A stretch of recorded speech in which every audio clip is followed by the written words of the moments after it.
sa kamatayan. Kaya't di na mamamatay.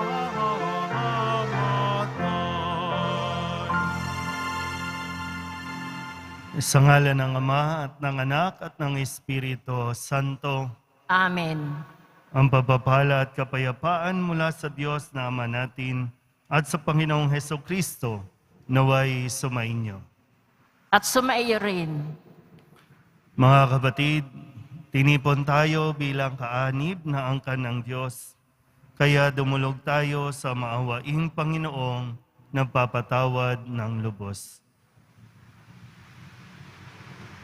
Sinugong tagapagpagaling sa mga nagsisisi, Panginoon, kaawaan mo kami.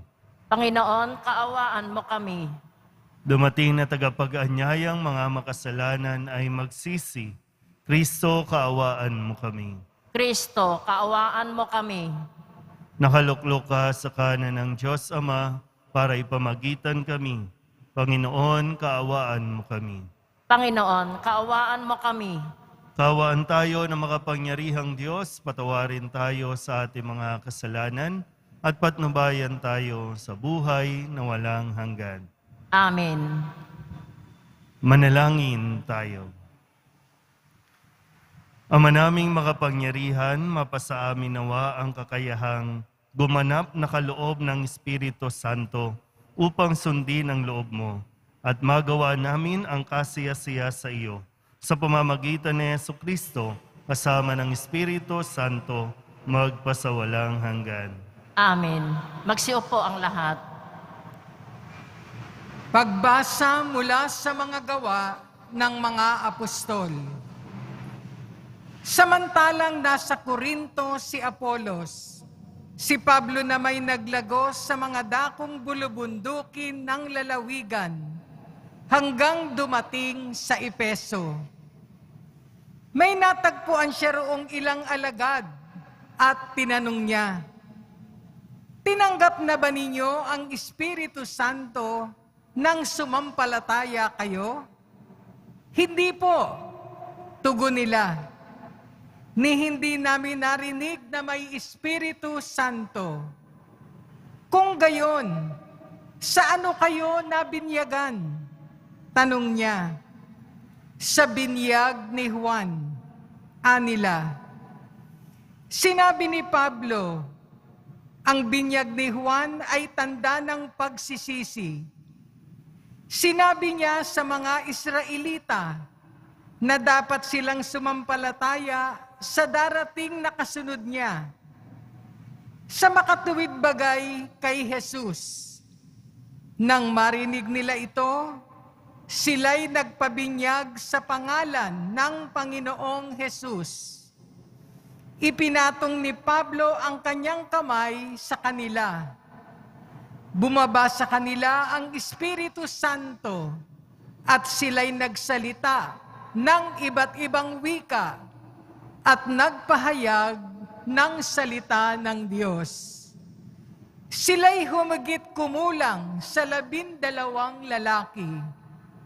Sa loob ng 3 buwan, si Pablo'y pumapasok sa sinagoga at nakikipagtalo sa mga naroon at buong tapang na ipinaliliwanag sa kanila kung ano ang paghahari ng Diyos. Ang salita ng Diyos. Salamat sa Diyos. Tanang mga kaharian, ang poong Diyos ay awitan. Tanang mga kaharian, ang poong Diyos ay awitan. O mag-alsa sana ang Diyos, ang kaaway pakalatin, at ang mga namumuhi tumakas sa kanyang piling. Kung paanong yaong ulap tinatangay noong hangin, gayon sila itataboy, gayon sila papalisin. At kung paanong yaong pagkit sa apoy ay natutunaw, sa harap ng Panginoon, ang masama ay papanaw. Tanang mga kaharian, ang poong Diyos ay awitan. Ang lahat ay nagagalak, natutuwa ang matuwid. Sa harapan nitong Diyos, galak nila'y di malirip. Awitan ang Panginoon, purihin ang kanyang ngalan. Ang pangalan niyang banal, magalak na papurihan. Tanang mga kaharian, ang poong Diyos ay awitan. Ang Diyos na naroon sa tahanan niyang templo, tumitingin sa ulilat sanggalang ng mga balo. Ang tahanan siyang laan sa sinumang nalulungkot. Ang bilanggo'y hinahango upang sila ay malugod. Tanang mga kaharian, ang poong Diyos ay awitan. Magsitayo ang lahat.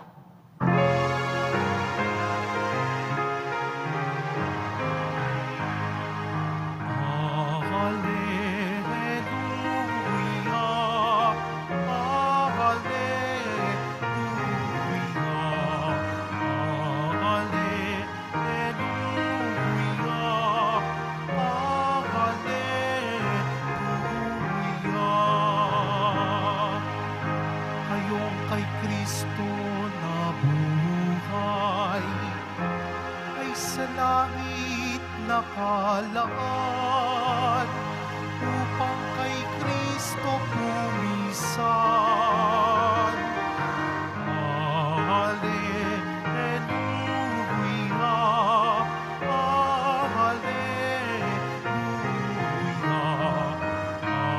hallelujah.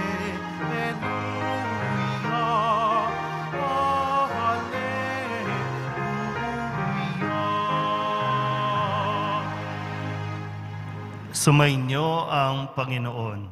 At sumaiyo rin. Ang mabuting balita ng Panginoon ayon kay San Juan. Papuri sa iyo, Panginoon. Noong panahong iyon, sinabi ng mga alagad kay Jesus, "Ngayon po'y tuwiran na ang inyong pangungusap sa amin at hindi na patalinghaga. Alam na naming batid ninyo ang lahat ng bagay at hindi na kailangang tanungin ninuman. Dahil dito, naniniwala kaming kayo'y mula sa Diyos." Sumagot si Jesus, "Naniniwala na ba kayo ngayon? Darating ang oras at ngayon na nga na magkakawatak-watak kayo, magkakanya-kanyang lakad kayo, at iiwan ninyo ako. Gayunmay, hindi ako nag-iisa sapagkat kasama ko ang Ama. Sinabi ko ito sa inyo upang kayo'y magkaroon ng kapayapaan sa pakikipag-isa sa akin. Meron kayong kapighatian dito sa sanlibutan, ngunit laksan ninyo ang inyong loob. Napagtagumpayan ko na ang sanlibutan." Ang mabuting balita ng Panginoon. Pinupuri ka namin, Panginoong Heso Kristo. Magsiupo ang lahat. Isang magandang araw po sa inyong lahat. Tayo po ay nasa ika-7 linggo ng Pasko ng Pagkabuhay. So ngayong araw na ito ay binibigyan tayo ng mensahe na nawa pakinggan mo ng mabuti dahil ito ang magpapalakas ng iyong loob. Kung sakasakali na isa ka, kung ikaw man po, isa sa mga may pinagdaraanan at pakiramdam mo wala ka ng kakampi, nawa po mapakinggan mo ang mensaheng ito ng poong Jesus Nazareno na kanya pong sinasabi sa kanyang mga alagad. Madaling sabihin na kilala na natin ang isa't isa. Madaling magsalita at madali ding sabihin na hindi kita iiwan. Di ka namin iiwan. Lalo pa kung maayos ka pa, nakakapagbigay ka pa, kapag lumalapit sa iyo, may naibibigay ka. Madaling sabihin ng mga tao sa paligid mo na okay tayo. BFF tayo ha. O walang iwanan ha, walang laglagan ha.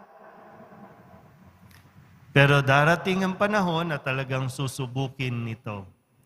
Dahil dito sa kwento natin sa Ebanghelyo, sabi ng mga alagad, kilala ka na namin.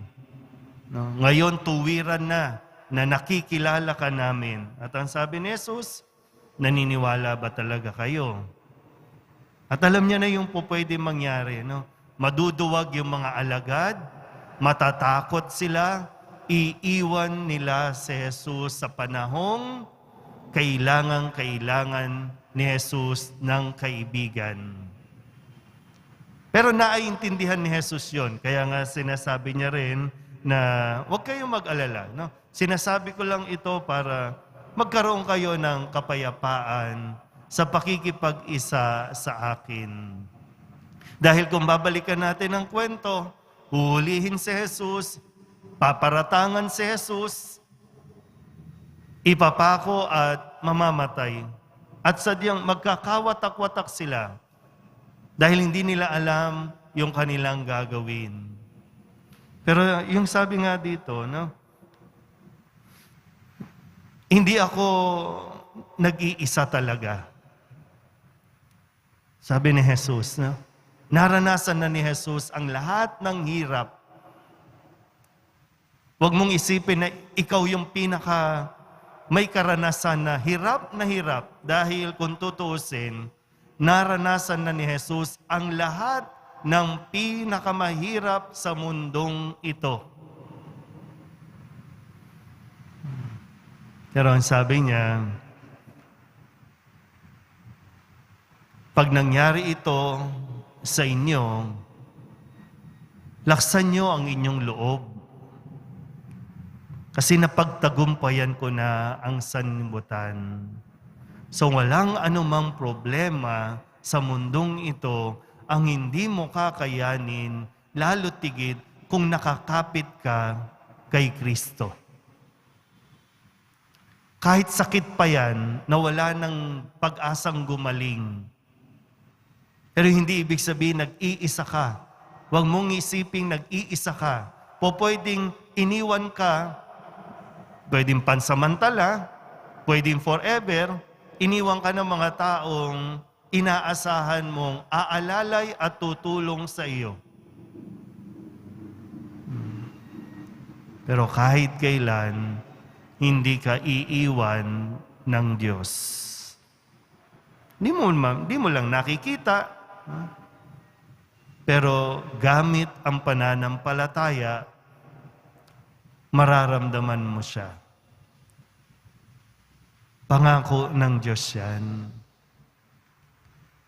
Ano man yung sa tingin mong pinakamabigat na problema mo, sabi ni Kristo, napagdaanan ko na yan, napagtagumpayan ko na yan.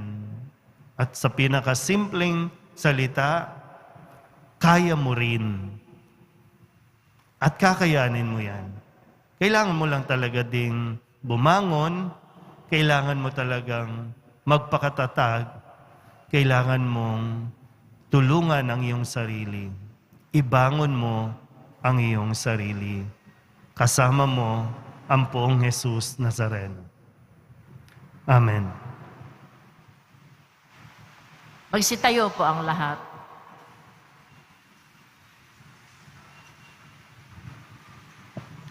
Pagkatapos mapagtagumpayan ni Jesus ang mundo, isinugo niya ang Espiritu upang tulungan tayo sa mga hinaharap nating pagsubok at sa ating misyon na magpatotoo sa Kanya. Manalangin tayo upang pagkalooban tayo ng lakas at tilingin ang Kanyang tulong sa ating mga pangangailangan. Ang ating pong itutugon, Panginoon, loobin mong makasalo kami sa iyong tagumpay. Panginoon, loobin mong makasalo kami sa iyong tagumpay. Ang mga inuusig, naway magkaroon ng lakas ng loob na manindigan sa kanilang paniniwala. Manalangin tayo. Panginoon, loobin mong makasalo kami sa iyong tagumpay. Ang mga natutukso, naway mapaglabanan ng kanilang kahinaan sa pamamagitan ng biyaya ng banal na Espiritu. Manalangin tayo. Panginoon, loobin mong makasalo kami sa iyong tagumpay. Ang mga nag-aalay kay Kristo ng kanilang gawain, propesyon at negosyo, naway makatanggap ng lakas sa pagtupad ng kanilang mga tungkulin sa Kristiyanong paraan. Manalangin tayo. Panginoon, loobin mong makasalo kami sa iyong tagumpay. Ang mga may sakit, naway makaranas ng nakapagpapagaling na haplos ng banal na Espiritu. Manalangin tayo. Panginoon, loobin mong makasalo kami sa iyong tagumpay. Ang mga namayapang tapat sa Panginoon, naway magtamasa ng maningning na bukang liwayway ng buhay na walang hanggan. Manalangin tayo. Panginoon, loobin mong makasalo kami sa iyong tagumpay. Idulog din natin sa Panginoon ang ating mga personal na kahilingan at mga panalangin para sa ating mga pamilya. Ganon din ang lahat ng mga misang pasasalamat, espesyal na intensyon at mga kaluluwa na inihiling na ipagdasal sa misang ito.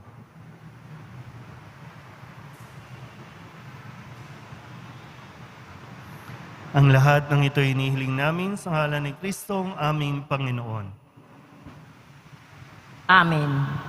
Magsiupo ang lahat.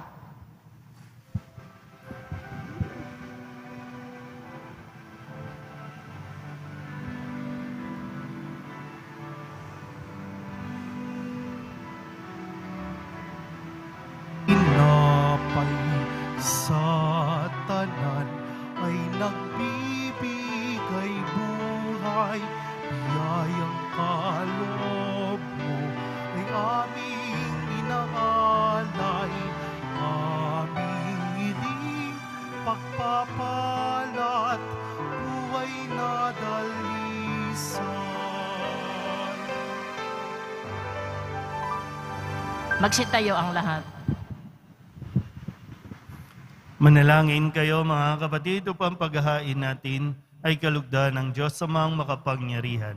Tanggapin nawa ng Panginoon ito paghahain sa iyong mga kamay sa kapurihan niya at karangalan sa ating kapakinabangan at sa buong sambayanan niyang banal. Ama naming lumikha, kami naway makapaghain ng ginanap ng anak mong giliw sa ikapagpapatawad ng mga kasalanan namin at ang aming kalooban ay iyong palakasin.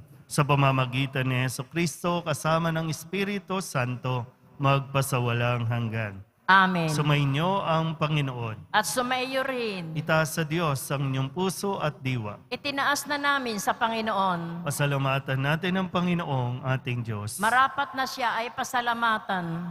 Ama naming makapangyarihan, tunay ngang marapat na ikaw ay aming pasalamatan. Ngayong ipinagdiriwang ang paghahain ng Mesiyas, ang maamong tupa na tumubos sa aming lahat. Ang katawan ng anak mong sa krus sa bayubay ay handog ng pag-ibig na walang kapantay. Ito ang paghahaing ganap mong kinalugdan. Ito ang nilonggati ng dating pag-aalay. Ang buong sarili ng anak mong si Jesus ay inihain sa iyo upang kami matubos. Siya ang dambana at paring naghahandog. Siya pa rin ang tupang handog na ibinukod.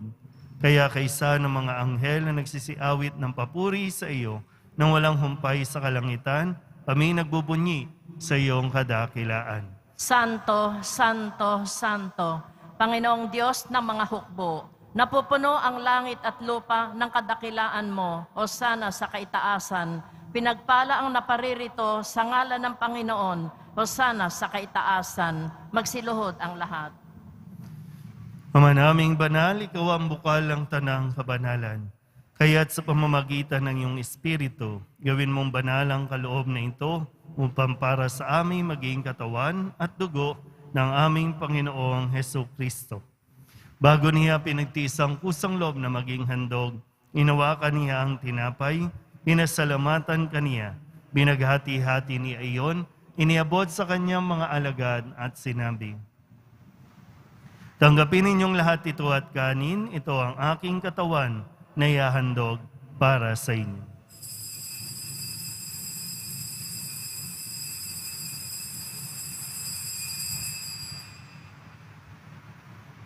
Gayun din naman ang matapos ang hapunan, hinawakan niya ang kalis, muli kaniyang pinasalamatan. Iniabot niya ang kalis sa kanyang mga alagan at sinabi, "Tanggapin ninyong lahat ito at inumin. Ito ang kalis ng aking dugo, ng bago at walang hanggang tipan. Ang aking dugo na ibubuhos para sa inyo at para sa lahat, sa ikapagpapatawad ng mga kasalanan. Gawin ninyo ito sa pag-alaala sa akin."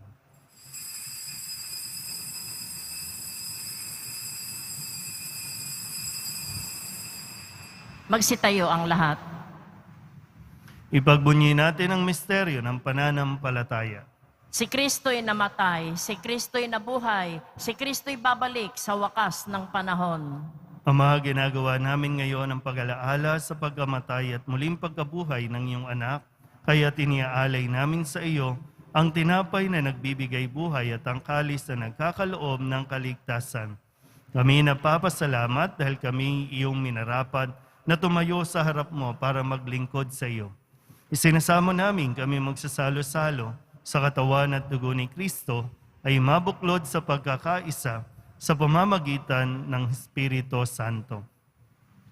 Ama, lingapin mo ang iyong simbahang laganap sa buong daigdig. Puspusin mo kami sa pag-ibig kaysa ni Francisco na aming Papa at ni Jose na aming Obispo at ng Tanang Kaparian. Alalahanin mo rin ang mga kapatid naming nahimlay na may pag-asang sila'y muling mabubuhay, gayon din ang lahat ng mga pumanaw. Kawaan mo sila at patuloyin sa iyong kaliwanagan. Kawaan mo at paginapating kaming lahat na makasalo sa iyong buhay na walang wakas. Kaysa ng mahal na Birhen Maria na Ina ng Diyos, ng kabiyak ng puso niyang si San Jose. Kaysa ng mga apostol at ng lahat ng mga banal na namuhay dito sa daigdig na kalugod-lugod sa iyo.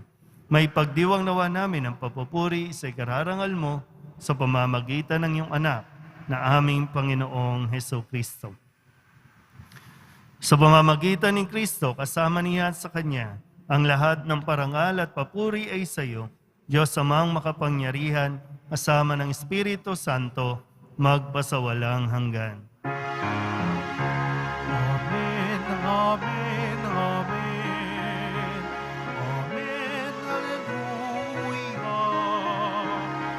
Purihin ang Diyos, purihin ang Diyos.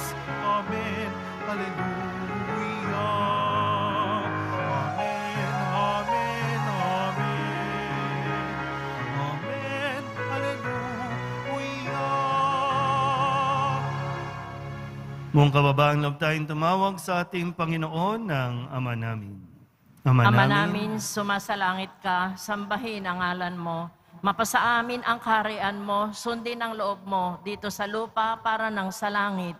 Bigyan mo kami ngayon ng aming kakanin sa araw-araw at patawarin mo kami sa aming mga sala para ng pagpapatawad namin sa nagkakasala sa amin. At huwag mo kaming ipahintulot sa tukso at iadya mo kami sa lahat ng masama.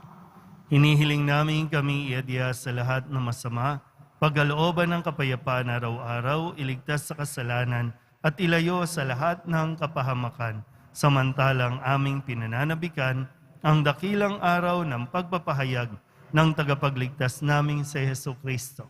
Sapagkat iyo ang kaharian at ang kapangyarihan at ang kapurihan magpakailanman. Amen. Panginoong Hesukristo, sinabi mo sa iyong mga apostol, "Kapayapaan ang iniiwan ko sa inyo, aking kapayapaan ang binibigay ko sa inyo. Tunghayan mo ang aming pananampalataya at huwag ang aming mga pagkakasala. Pagkalooban mo kami ng kapayapaan at pagkakaisa ayon sa iyong kalooban, kasama ng Espiritu Santo, magpasawalang hanggan." Amen. Ang kapayapaan ng Panginoon ay laging sumainyo. At sumaiyo rin. Magbigayan po tayo ng kapayapaan sa isa't isa. Kordero ng Diyos na nag-aalis ng mga kasalanan ng sanlibutan, maawa ka sa amin. Kordero ng Diyos na nag-aalis ng mga kasalanan ng sanlibutan, maawa ka sa amin. Kordero ng Diyos na nag-aalis ng mga kasalanan ng sanlibutan, ipagkaloob mo sa amin ang kapayapaan, magsiluhod ang lahat.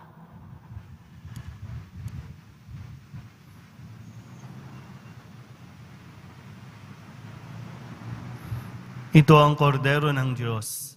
Ito ang nag-aalis ng kasalanan ng sanlibutan. Mapalad ang mga inaanyayahan sa kanyang piging. Panginoon, hindi ako karapat-dapat na magpatuloy sa iyo, ngunit sa isang salita mo lamang ay gagaling na ako. Katawan ng Kristo, Amen.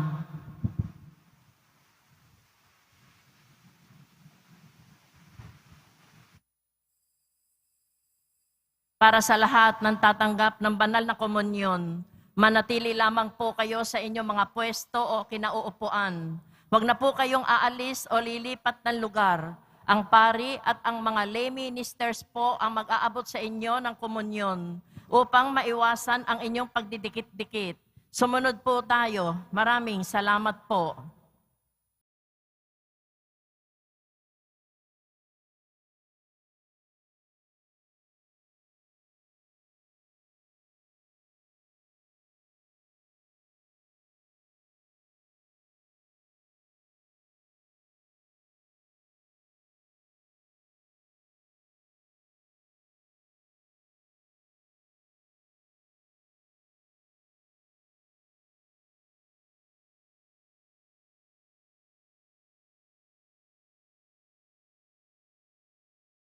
manalangin tayo.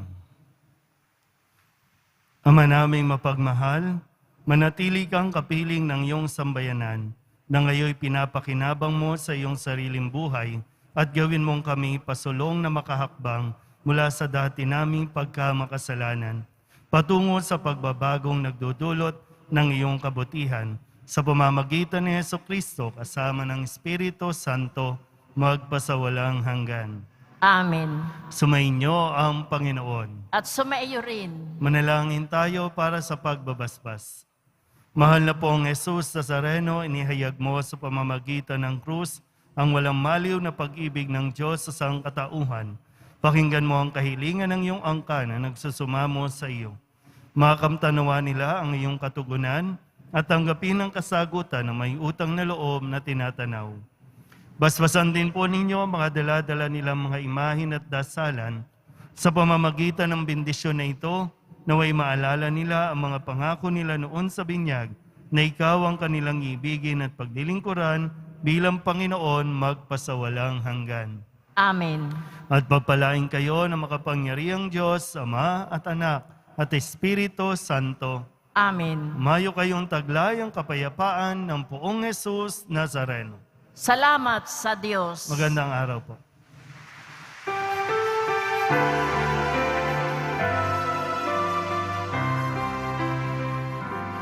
Nuestro Padre Jesus Nazareno, sinasamba ka namin, pinipintuho ka namin, aral mo ang aming buhay at kaligtasan. Nuestro Padre Jesus Nazareno, iligtas mo kami sa kasalanan. Ang krus mong kinamatayan ay sagisag ng aming kaligtasan.